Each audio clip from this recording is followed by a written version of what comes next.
This looks like progress. It's actually a sign of desperation in Utuado, one of the areas hit hardest by Hurricane Maria in Puerto Rico.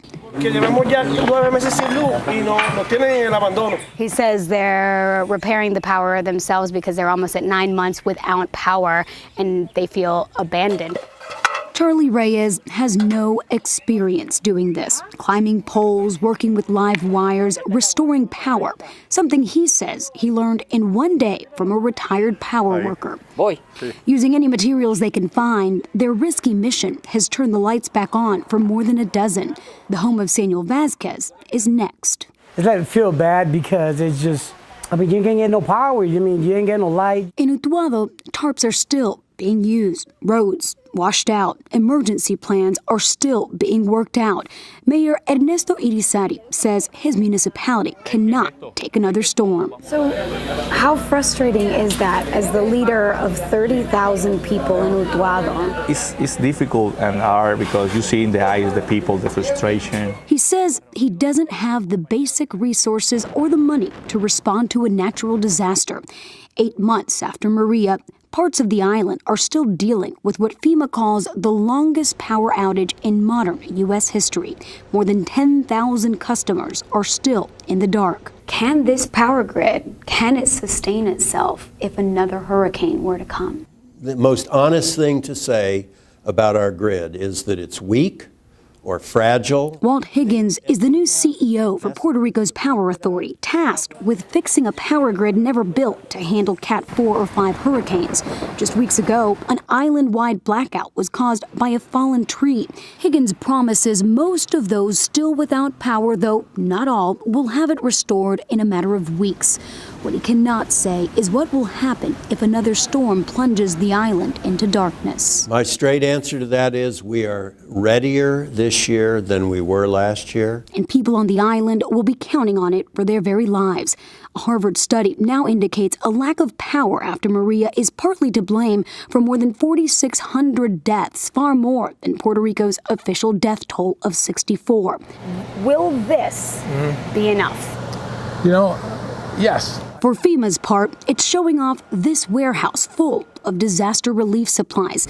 The plan for the next disaster compared to Maria preparations to have 7 times more water and meals, 6 times more generators, 8 times more tarps, all on the island before the next hurricane.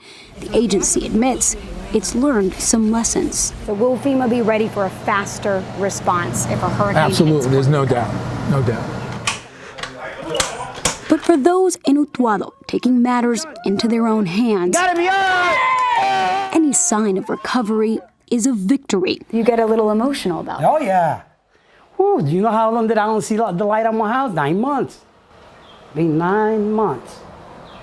And now another hurricane could be around the corner for the next season. Yes. I guess I got to do it again by hand again with the people. The hope here is that power returns before the next storm. All right, joining us now is Puerto Rico's Governor, Ricardo Rosselló. Governor, thank you so much for being here. I mean, Leila just lays it out in such stark terms in her piece there. These numbers are staggering. Let's start with the discrepancy about the death toll, okay? So as you know, the Harvard study that has come out this week, it's staggering. 4,645 people, they say, were killed. The official number is 64. How can the official tally be so different? Well, good morning, and thank you again for the opportunity. Reason is that we used a very limited protocol once the storm came about. It was a protocol designed by the CDC. And that's why, ever since last year, I've been saying the numbers are going to be higher and that we needed to revisit and to study this scientifically to arrive not only at the numbers, but also at how we can prevent another catastrophe like this happening in the future if another storm or earthquake hits. So that is the reason why there's such a big discrepancy. Yeah. And of course, there's a study ongoing with George Washington as well to zone in on those numbers as well. But as of this morning, we just checked, the official number on your website is still 64. If you know that to be wrong, why is that still the government number? Because the way it's taken care of when it got to 64, it was those related to the storm immediately after the storm.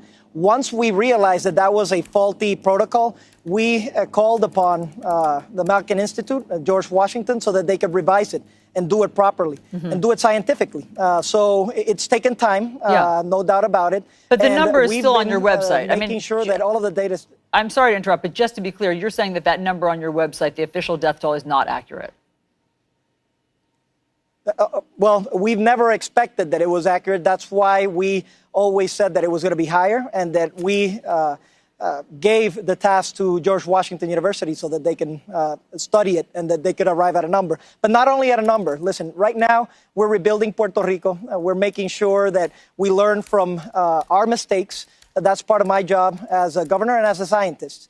And make sure that if another storm comes over here, we're prepared for it and we can respond much better on the healthcare front, and that it could be a model for the United States as well. I mean, there is no doubt that this has been the biggest catastrophe in the modern history of the United States, and we want to learn from it and we want to respond adequately from it. If we failed in certain areas, we want to make sure we understand what they were so that it's not a repeat moment again. Look, I'm not trying to pour salt into the wound, but hurricane season starts today, and it does sound like you've failed. Yeah. You don't know how to calculate the accurate number of the death toll. And the death toll, if it is what Harvard says, so I know you're waiting for the George Washington University study, but that's not ready yet, okay? And hurricane season starts now. That number, 4,645, that is roughly the same as the number of fatalities on 9/11 and Katrina combined. So how can you say you're ready today for what's about to befall you this season? Ma'am, we don't control the weather patterns. We don't control the hurricane season. We've been working as hard as humanly possible. We've been looking for the scientific mechanism so that it's not just accountability and counting, but also responding appropriately. So unfortunately, I saw you were talking about in the last piece about the energy grid. Unfortunately, it is a true fact that if another hurricane comes to Puerto Rico, even though we've lifted the energy grid, it takes time to actually modernize the energy grid. I am passing a bill so that we can transform the energy grid in Puerto Rico, make it more modern, make it more resilient. But really, what we're doing right now, come this hurricane season, is trying to mitigate the impact of another storm. Our path forward, looking towards the future, is that we can build stronger and better than before. But there is a reality. And I could stand here and say that everything's ready, that everything's looking peachy, or I can talk to you about the reality that we've been working hard for the past couple of months to evaluate all of the protocols to make sure that we're more resilient this time around, but recognizing that there are still limitations. Yeah. This, again, make no mistake about it, this is the biggest devastation in the modern history of the United States. It has been marred with bureaucracy all over, and that has taken time. So, yes, and just one thing is for sure, we are committed to rebuilding Puerto Rico stronger than before. One last question about the bureaucracy. One of the things that the Harvard study found was that the government of Puerto Rico stopped sharing mortality data with the public in December of 2017. Our request for this data was also denied. Do you feel as though there are people in your cabinet or your government who have been stonewalling in terms of getting the accurate numbers out?